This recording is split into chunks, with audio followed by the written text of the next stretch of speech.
Olá, senhores, estamos de volta e agora para a gente falar das avaliações atmosféricas dentro da NR33, item que, na minha humilde opinião, é de extrema importância e relevância para que, de fato, a gente tenha um ambiente de trabalho seguro para os nossos trabalhadores. Então, você que está fazendo esse treinamento aqui vai ser um supervisor de entrada em espaço confinado. Você que está fazendo esse treinamento e tem a intenção de multiplicar esse treinamento para outras pessoas. E você também, que é um entrante desses espaços confinados, é um trabalhador. Preste muita atenção nesse módulo, porque isso traz a segurança para você. Isso pode contribuir muito para a sua segurança no dia a dia de trabalho. Ter uma certeza que a atmosfera aonde nós vamos adentrar, ela de fato é segura. E como que eu consigo garantir isso? Através de monitoramento, através de equipamentos multigases que vão nos dar informação de quais são os agentes, quais são os produtos químicos que eventualmente podem estar ali dentro. Se nós temos ou não uma concentração de oxigênio coerente, adequada, acima de 19,5%, abaixo de 23% dentro desse espaço confinado. Então eu quero dividir com você a tela aqui para que a gente possa falar das avaliações atmosféricas do espaço confinado. Então aqui a gente já vê uma foto, né, de um trabalhador e um equipamento de monitoramento. Esse equipamento, por sua vez, um equipamento que a gente chama de passivo, porque ele não tem a bomba que... Deixa eu pegar um laser aqui para melhorar para vocês, agora sim. Então esse equipamento ele faz o monitoramento, mas muitas vezes ele não tem uma bomba para puxar o ar de dentro do espaço confinado. Então quando isso acontece, normalmente a gente está falando de um equipamento que deve estar na lapela, ou seja, ele deve estar junto do trabalhador para que ele faça o monitoramento ali de forma que ele simule, de certa forma, aqui a respiração desse trabalhador. Então tem que levar isso junto.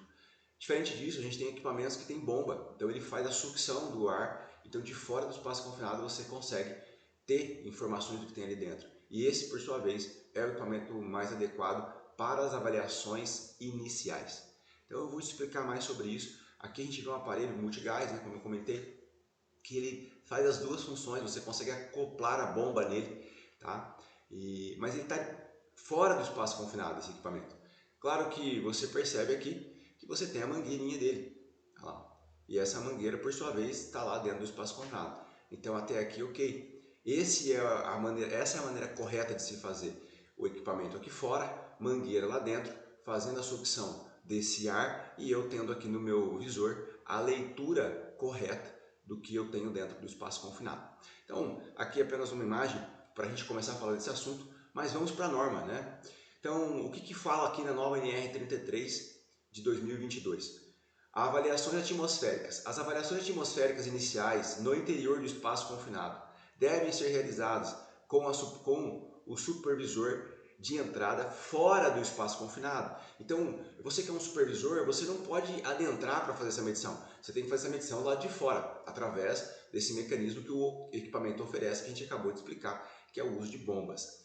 Imediatamente, antes da entrada dos trabalhadores, ou seja, não vou fazer esse monitoramento, sair da área, daí ir num outro departamento, voltar para a sala e aí depois liberar o trabalho. Não, imediatamente antes da entrada dos trabalhadores. Então, os trabalhadores liberados, apostos para fazer o acesso, nós fazemos esse monitoramento inicial e aí sim, tendo as medições adequadas, anotando isso na nossa permissão de trabalho, seja ela de forma física ou digital, que agora a legislação permite, sim, agora eu posso liberar esses trabalhadores. Para verificar se o seu interior é seguro. Então, concluindo aqui, né, a leitura do item, é claro que está alinhado com o que a gente comentou aqui. Para que eu faço isso? Para garantir que o interior é seguro. No próximo item ele fala o seguinte: o percentual de oxigênio, o O2, indicado para a entrada do espaço confinado é de 20,9%. Esse é o ideal, tá? Mas existe um range, onde existe uma aceitação, ele é aceitável então de 19,5% a 23%. Eu ia falar grau aqui, né? De 19,5% até 23% do volume, ou seja, essa é a concentração de O2, oxigênio, aceitável dentro do espaço confinado. Desde que a causa da redução do enriquecimento, desde que a causa da redução ou enriquecimento, ou seja, você tem que ter conhecimento do motivo pelo qual a concentração não é 29 e ela está, por exemplo, 20,9 aliás, e ela está 19,5. É isso que ele traz aqui. É aceitável de 19,5% até 23%? É, desde que a causa dessa redução ou enriquecimento, o que é enriquecimento de oxigênio? Acima de 20,9%, ok? Então, sendo essa causa conhecida, você pode autorizar o acesso. Conhecida e controlada, que é o que ele conclui aqui nesse item. Na sequência, ele fala o seguinte: o monitoramento da atmosfera deve ser contínuo durante a permanência dos trabalhadores no espaço confinado, de forma remota ou presencial, conforme previsto no procedimento de segurança. Presta muita atenção nisso, porque existe muita dúvida a respeito disso. Mas o meu monitoramento, ele tem que ser contínuo? Sim. Tem que ser contínuo por dois motivos. Primeiro, porque é a segurança do trabalhador. Segundo, porque é o que a norma determina. Eu não vou fazer o monitoramento e levar o aparelho embora. Esse aparelho precisa ficar no local e esse monitoramento precisa ser contínuo. O que ele te diz aqui? Olha, você pode fazer isso de forma remota ou presencial. O que é de forma remota? Eu posso ir lá, colocar o aparelho dentro do espaço confinado e eu consigo monitorar isso às vezes à distância. Porque eu tenho hoje equipamentos que faz essa conexão via Bluetooth, via Wi-Fi, e eu consigo enxergar mesmo à distância através de um outro aparelho, né? Então eu tenho um equipamento dentro do espaço confinado, eu tenho um outro aparelho fora do espaço confinado, lá na sala muitas vezes, onde eu estou conseguindo monitorar isso. Entenda. Nem você está falando para mim então pôr o aparelho lá e ir para a sala? Não, eu estou te dando um exemplo de como o aparelho funciona. Qual que é o ideal, a minha interpretação, visão e experiência. O vigia tem que estar com esse controle. O vigia tem que estar monitorando o tempo integral o que acontece dentro do espaço confinado ou, se possível, a gente fazer até mais do que um monitoramento. Eu ter esse monitoramento contínuo, mas eu também ter um equipamento de lapela, como eu comentei com vocês anteriormente, atracado, conectado ao trabalhador, que pode ser, por exemplo, um equipamento como esse aqui, né? Em vez de ele estar aqui preso na estrutura do equipamento, ele estaria aqui preso junto ao uniforme do colaborador. E alguns cuidados, né? Nessa imagem, você vê que a mangueira está toda torcida aqui. Ela que aparentemente está segurando o equipamento aqui ou contribuindo para que o equipamento seja mantido ali, né, na porta do espaço confinado, na boca de visita. Mas não faz sentido isso, né? Eu de repente vou acabar enforcando ali essa mangueira e o ar não vai vir, embora o equipamento ele também nos avise quando isso acontece, que inclusive é um dos testes que deve ser feito no início do trabalho. Muitos equipamentos pedem para que você interrompa o fluxo de ar para checar se essa bomba está captando ali da forma correta, né? Esse falando dos equipamentos ativos. Então, dando continuidade, voltando aqui a tela para vocês. Então, a gente falou desse item que é o 33.5.15 e a gente vai continuar nisso, falando ainda de alguns pré-requisitos para definição, escolha do multigás, do equipamento que você vai trabalhar. Então aqui a gente já está com outro equipamento, o equipamento da MSA. Então ele mostra aqui no equipamento, né, que ele faz o monitoramento aqui de CO, H2S, O2 e aqui provavelmente do LEL, aqui ele traz com uma outra nomenclatura, mas que seriam os gases inflamáveis. Você vê que ele tem uma conexão via Bluetooth, que ele tem luzes, aqui você consegue ter a visualização dos sensores, alguns dos sensores, né? Claramente é um equipamento que tem 4 sensores, né? Porque ele consegue fazer 4 monitoramentos. Na verdade, deve ter mais que isso, ele deve medir também temperatura. Lembrando que esses sensores eles podem ser substituídos e devem ser substituídos na medida que você entende que, por exemplo, monitorar H2S não faz sentido no meu trabalho. Eu não tenho essa exposição, esse gás aqui na minha empresa e eu tenho, por exemplo, amônia. Então, faz muito mais sentido eu monitorar, por exemplo, amônia do que H2S. Claro, já sei que o H2S não está no meu ambiente de trabalho, mas é algo que deve ser feito lá na análise de risco, que deve constar, inclusive, no prontuário do espaço confinado, já os gases que devem ser monitorados naquele espaço confinado, para que a gente consiga fluir o trabalho com velocidade e, acima de tudo, com segurança. Então, os equipamentos utilizados para avaliação da atmosfera devem atender o disposto nas normas técnicas nacionais ou, na sua ausência, nas normas técnicas internacionais aplicáveis. É interessante porque a nova NR, as novas NRs, né, as revisões delas, deixam muito claro e nos dá a liberdade de usar normas internacionais quando essas têm coerência com a legislação brasileira ou quando elas são complementares à legislação brasileira. Eu quero falar mais disso ainda nesse módulo sobre um NBR em específico. B. Efetuar a leitura instantânea. Tem que ter leitura instantânea, tem que conseguir checar rapidamente. O que muitas vezes, se você tem experiência com espaço confinado, você já deve ter visto o pessoal pegando um equipamento que não tem bomba, amarrando num barbante, descendo esse equipamento no espaço confinado, aí puxa o equipamento correndo para ver a avaliação. Não tem o menor cabimento, sentido algum aquilo.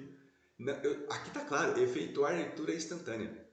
O que significa isso? Eu preciso do meu equipamento dentro do espaço confinado e eu conseguindo fazer a leitura desses valores de forma instantânea. Ou seja, não tem sentido eu descer o meu equipamento lá, puxar ele correndo para checar o valor. Absolutamente não é esse o tipo de monitoramento esperado e que vai nos ajudar na questão de segurança.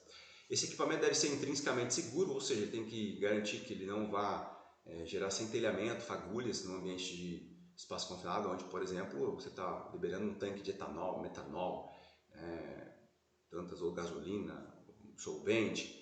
Então você precisa ter um equipamento à prova de explosão ou intrinsecamente seguro. Ser protegido contra interferências eletromagnéticas de radiofrequência, devendo suportar um campo de 10 volts por metro. E possuir alarme sonoro, visual, vibratório, acionado simultaneamente. Então ele tem que ter um alarme sonoro, o visual que você enxerga aqui e o vibratório. Então tem que dar indícios ali para não ter dúvida. Faz barulho, vibra, tem ali o LED. Isso é uma obrigação. O equipamento minimamente tem que ter esses acessórios, ele tem que possuir, né, todos esses itens aí para você poder fazer o uso dele. Possuir um grau de proteção contra o ingresso de poeira, água, porque se você não tiver essa proteção, até um dos motivos é que não vai durar nada. Vai entrar poeira, vai danificar e tudo mais. Possuir manual em português e Vossa Excelência, que me ouve, me assiste aqui, faz o nosso treinamento na HS Consultoria, e você precisa ler o manual. As pessoas não leem manual. Não leem manual. Quando você compra um aparelho desse, quando você adquire um equipamento desse, o que você precisa fazer é solicitar um treinamento do vendedor. Não vou nem falar do fabricante, porque muitas vezes é muito importado, mas o teu fornecedor ele precisa te ofertar junto com o equipamento um treinamento específico para aquele equipamento, para você aprender a ferir, para você aprender a fazer o teste antes do início da atividade, que é o próximo item que a gente vai falar aqui. Então, eu preciso ter um treinamento específico no equipamento. Você vai ver isso mais para frente aqui sendo reforçado pela própria NR33 e você vai perceber que isso não é uma opinião minha. Aqui eu mostro para você um outro equipamento, esse que já monitora, tem 6 sensores, né? Então você vê aqui H2S, CO, O2, LEL, né? Que é a explosividade, NH3 e VOC, que são vapores orgânicos voláteis. Então, entenda, olha como esse equipamento mais moderno, mais completo, com mais itens para ser monitorado. Claro que isso interfere diretamente na questão do custo do equipamento. Mas se você for falar de custo-benefício, segurança e levar em consideração o seu ambiente de trabalho, talvez é esse equipamento que você realmente precise. O que a norma fala a respeito disso, dando continuidade? O alto zero, ou seja, aquele teste que você faz inicial do aparelho, liga o equipamento, lembra que esse teste tem que ser feito no ambiente controlado, ou seja, você não vai fazer isso lá do lado do espaço confinado, você tem que fazer isso no ambiente onde você sabe que a concentração de O2 é 20,9, onde você sabe que você não vai ter uma concentração de H2S, pegando pelo nosso exemplo, CO2. Então, você liga o aparelho e verifica se os sensores estão coerentes ali com a informação. Deve ser feito sempre uma aferição do equipamento, então por isso que você vai ter um gás padrão.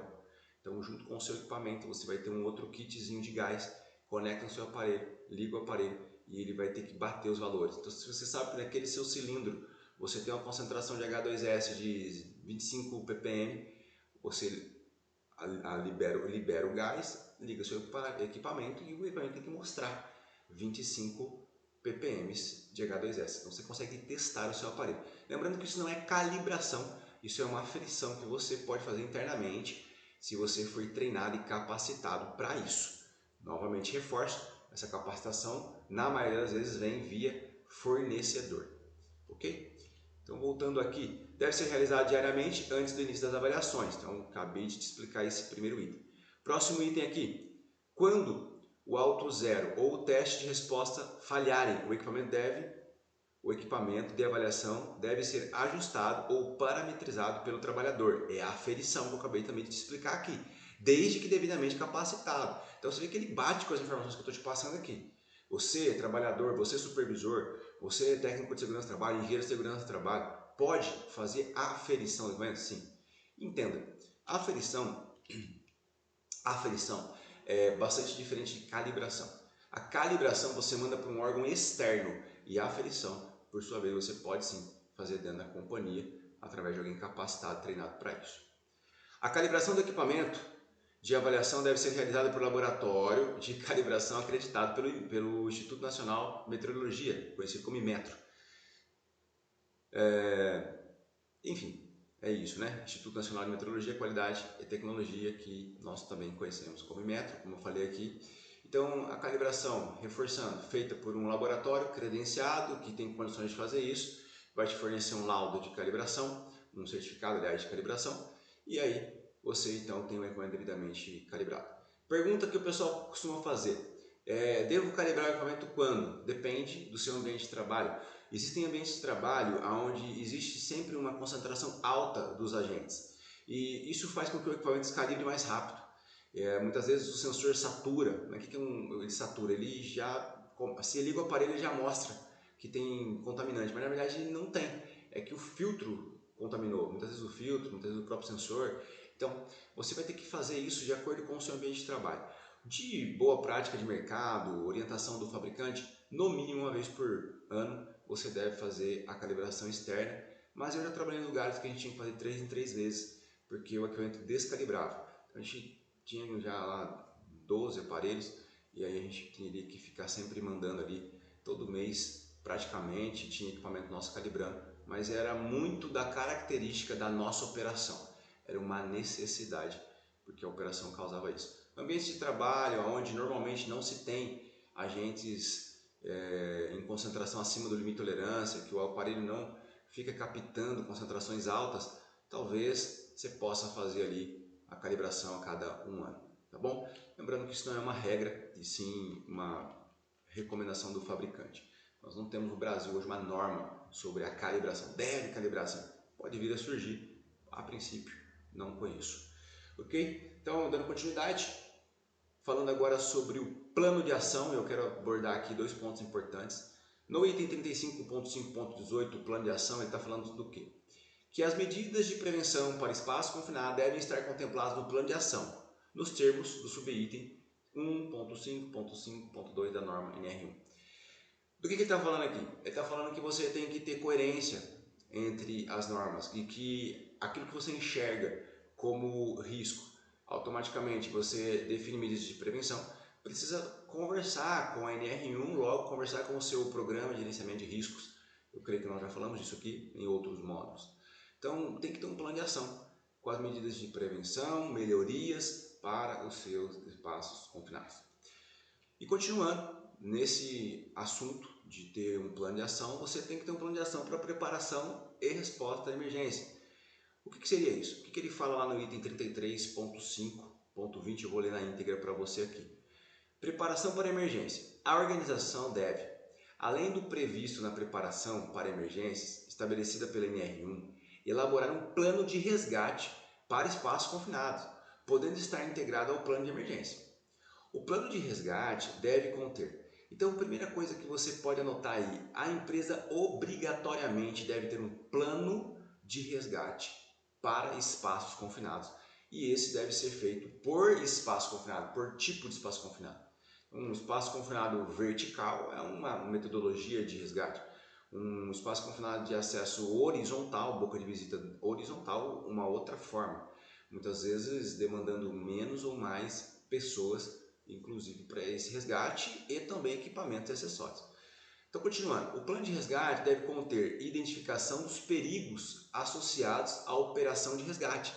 Então, eu tenho que indicar os riscos que estão associados à minha atividade de espaço confinado em si, mas também os riscos associados à operação do resgate, Porque muitas vezes ocorrem o quê? Ocorrem acidentes durante o resgate. Então eu preciso saber dos riscos dessa operação, até para eu definir quem são as pessoas adequadas, quais são os equipamentos adequados que eu vou precisar para isso, porque eu não posso pegar a minha equipe e fazer com que ela se torne uma próxima vítima daquele espaço confinado. O espaço confinado, por característica histórico, ele geralmente, quando nós temos uma ocorrência, outras pessoas na tentativa de fazer o resgate, de fazer o salvamento, morrem. Por isso a necessidade de nós termos uma equipe bem treinada, planos de ação e planos de resposta à emergência bastante definidos, claros, para que todos possam de fato fazer esse trabalho. Então, dando continuidade aqui, o item B ele fala assim: designação da equipe de emergência e salvamento, interna ou externa, dimensionada conforme a geometria, acesso e risco das atividades e operação de resgate. Então vem muito de encontro com o que eu te falei aqui, né? Mostrando aqui para vocês onde eu estou lendo isso. Estou pegando aqui nesse item B, ó, tá? Então, a característica do seu espaço confinado, ela vai ser muito importante na definição de como esse resgate vai ser feito, de como que você vai definir essa equipe. Então, a geometria, o formato do espaço confinado, inclusive, ele precisa ser informado, né? Ele precisa ser informado e levado em consideração. Acho que essa é a grande palavra. Deve ser levado em consideração. Já aqui no item C, ele fala sobre o tempo de resposta para o atendimento à emergência, que é outro item assim de suma importância. Então, quanto tempo eu levo para responder a essa emergência? Isso também precisa aparecer no meu plano, tem que ser claro no meu plano. E aí, dando continuidade aqui, indo para o próximo item, a seleção das técnicas apropriadas, equipamento, pessoas coletivos específicos e sistemas de resgates disponíveis de forma a reduzir o tempo de suspensão inerte do trabalhador e a sua exposição aos perigos existentes. Então, o tempo de resposta, a velocidade no qual eu consigo retirar esses trabalhadores do espaço confinado precisam ser considerados e medidos dentro dos nossos simulados, que precisam acontecer minimamente uma vez por ano. Então, quando ele fala aqui da suspensão inerte, que é algo bastante importante ser considerado, o trabalhador não pode, por exemplo, ficar pendurado no cinto por muito tempo. E tem que a gente trabalha muito dentro da NR35 e que tem uma coerência e uma correlação direta com a NR33, uma vez que normalmente um trabalho em espaço confinado ele está diretamente relacionado ao trabalho em altura. A grande maioria dos espaços confinados você faz um acesso vertical, onde o trabalhador muitas vezes ele já desce pelo próprio cinto ou vai ser resgatado numa situação de emergência por esse cinto. Então, a necessidade de levar em consideração todos esses itens que a gente está tratando aqui, eu estou dividindo com você aí na tela, com relação ao plano e o preparo a emergências em espaço confinado. E o próximo item aqui, não menos importante, pelo contrário, bastante importante, já comentado aqui, a previsão da realização de simulados dos cenários identificados. Eu tenho que ter simulação dos meus cenários de emergência e prever isso para essa realização acontecer durante o ano. Então, assim, no mínimo, do mínimo, uma vez por ano a gente tem que fazer um simulado do espaço confinado. Mas se você tem cenários distintos dentro da sua empresa, locais diferentes de acesso ao espaço confinado, tipos de espaço confinado diferente, faz muito sentido que você tenha mais de um simulado em locais diferentes, com técnicas de resgate diferentes. É isso que está sendo tratado aqui. Sobre a capacitação, então a capacitação dos trabalhadores designados para o trabalho em espaço confinado deve ser feita de acordo com a NR1. Os supervisores de entrada, vigia, trabalhadores autorizados e equipe de emergência e salvamento devem receber capacitação inicial, periódica e eventual, que é isso que traz lá na NR1, essa sequência, com conteúdo, carga horária, periodicidade definida pelo anexo 3 desta NR, e esta NR que ele fala logo é a 33. Os treinamentos devem ser avaliados de modo a aferir os conhecimentos adquiridos pelos trabalhadores. Então, eu preciso conferir se esses trabalhadores realmente entenderam. Então, esses treinamentos eles precisam ter uma avaliação para que a gente consiga garantir que os trabalhadores entenderam a mensagem. Os instrutores devem possuir comprovada proficiência no conteúdo que irão ministrar. Então, esse treinamento, por exemplo, é um treinamento que ele agrega para que o instrutor tenha proficiência, o técnico de segurança, o bombeiro civil, o engenheiro que decidir ministrar esse treinamento, ele precisa ter conhecimento profundo da NR, tanto teórico quanto prático. Então, nós ajudamos, inclusive, nesse sentido, com esse tipo de informação. Então, um instrutor, no mínimo, ele precisa passar pelos treinamentos, primeiro de trabalhador vigia, supervisor, e depois se especializar ainda, para que ele tenha proficiência. Então, o que é proficiência? É a sua experiência associada a um conhecimento teórico e técnico. Mas eu tenho que ter experiência de campo, eu tenho que ter prática, eu tenho que ter vivência daquilo. Continuando aqui, a capacitação deve considerar o tipo de espaço confinado, as atividades envolvidas, devendo estas informações e a anuência do responsável técnico previsto no item 33.3.2 da SNR constarem no certificado do trabalhador, além dos dispostos da NR1. Então, um ponto importante aqui que ele fala da anuência. O trabalhador tem que ser autorizado a fazer o acesso ao espaço confinado de forma formal pela empresa. Eu posso entender isso como a liberação de trabalho, mas eu também posso entender isso como a NR1, ter de fato já um documento, uma carta, onde a empresa e o responsável por essa empresa, o responsável legal por essa empresa, assina junto, falando assim, o trabalhador fulano de tal está autorizado a exercer atividades de espaço confinado aqui dentro da companhia. Então é algo a ser discutido também dentro das empresas, essa questão de autorização e anuência na atividade de espaço confinado. Então aqui a gente chega no item 33.7.2 e eu quero que você preste muita atenção no que ele está falando aqui, porque ele vai citar a NBR 16577.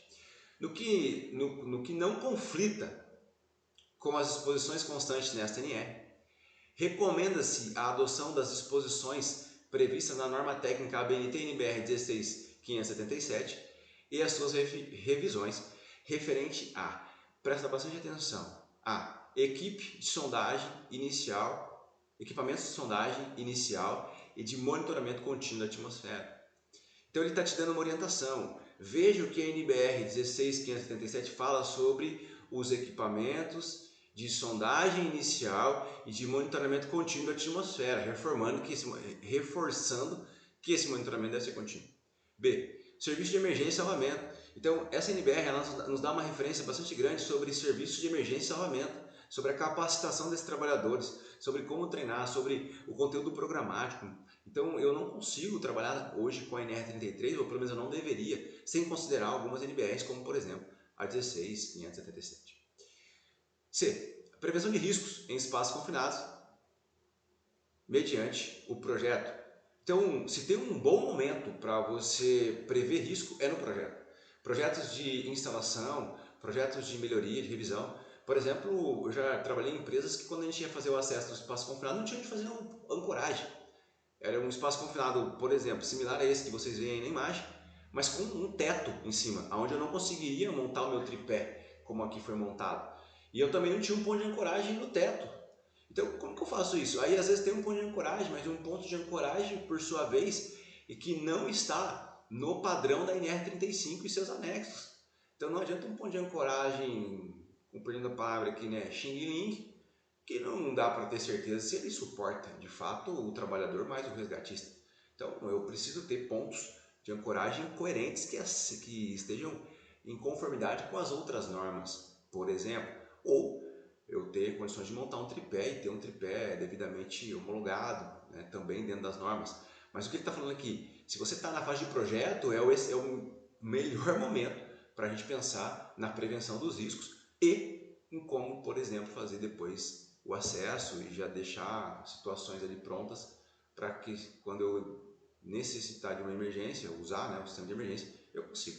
Então é isso que ele está trabalhando aqui. O que traz lá o anexo 3 de forma simplificada? Estabelece que a parte prática dos treinamentos iniciais e periódicos deve ter carga horária mínima de 50% do total estabelecido no quadro 1 deste anexo. Então, se você está fazendo aqui esse treinamento conosco, da RHS Consultoria e Treinamentos de Segurança do Trabalho, faz sentido que esse seja uma etapa do seu treinamento e logo nós tenhamos uma parte presencial, aonde a gente vai falar dos equipamentos, levar os nossos equipamentos, legais, tem todos os equipamentos ali de acesso, espaço confinado, tripé e tudo mais.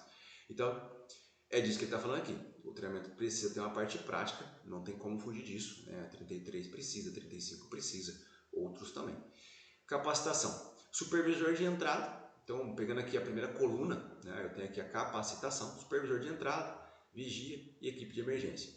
Na segunda coluna eu falo sobre a carga horária do treinamento inicial. Então, um supervisor é um treinamento de 40 horas, talvez o treinamento que você está fazendo agora. Um treinamento de vigia, 16 horas. E uma equipe de emergência, no mínimo 24 horas ou 32 horas, observando o nível dos profissionais de resgate. Eu já quero te mostrar aqui na sequência quais são esses níveis de profissional de resgate. Treinamento periódico, então aí eu tenho aqui a reciclagem, né? A cada ano, então de 12 em 12 meses eu devo refazer, e aí pode ser treinamento de 8 horas. Lembrando que aqui é uma recomendação, mas você pode se deparar com um cenário e falar, cara, é pouco 8 horas para o meu time. Eu quero fazer nesse treinamento de reciclagem, eu quero fazer uma prática, então eu preciso de 16 horas. A norma dá o mínimo, não o máximo. Aqui, novamente, a equipe, então conforme o plano de emergência, 24 a 32 horas, você percebe que é a mesma capacitação e a mesma carga horária para a equipe de emergência e salvamento. E aí treinamentos eventuais que vão ter que estar alinhados ali com a NR1, então se eu tive um acidente, se eu tive alguém entrando nesse espaço confinado sem autorização, se algo fugiu do planejado, eu vou ter que retreinar esse pessoal, então eu vou ter um treinamento eventual que ele não vai esperar o período de 1 ano, 12 meses, mas ele pode ser solicitado antes, deve ser solicitado antes, para uma questão de segurança e ajuste dos procedimentos. Quais são os níveis de resgatista e a atuação de cada um? Então a NBR 16710, ela fala que os 4 níveis de competência para os profissionais de resgate é industrial, operacional, líder e coordenador. E cada um possui características específicas como detalhado a seguir. Então, aqui é um item, né, é uma parte da norma. Nós teremos um módulo onde a gente vai explicar melhor para você essa NBR em específico, a 16710, para que você possa entender com detalhe o que é esperado e o que precisa ser considerado para o treinamento da sua equipe de emergência. Lembrando que esse é um dos pontos mais importantes dessa nova versão da NR33, uma necessidade clara de ter equipe de resgate e emergência treinada. E não é então suficiente mais só o treinamento do supervisor de 40 horas, do entrante do vigia, mas não. Esses trabalhadores precisam passar por um treinamento mais profundo, que tem sim como base a NBR 16710 2020. Eu vou ficando por aqui, te agradeço pela sua paciência, pelo seu tempo, e a gente já se encontra mais adiante aí nos próximos módulos. Até lá!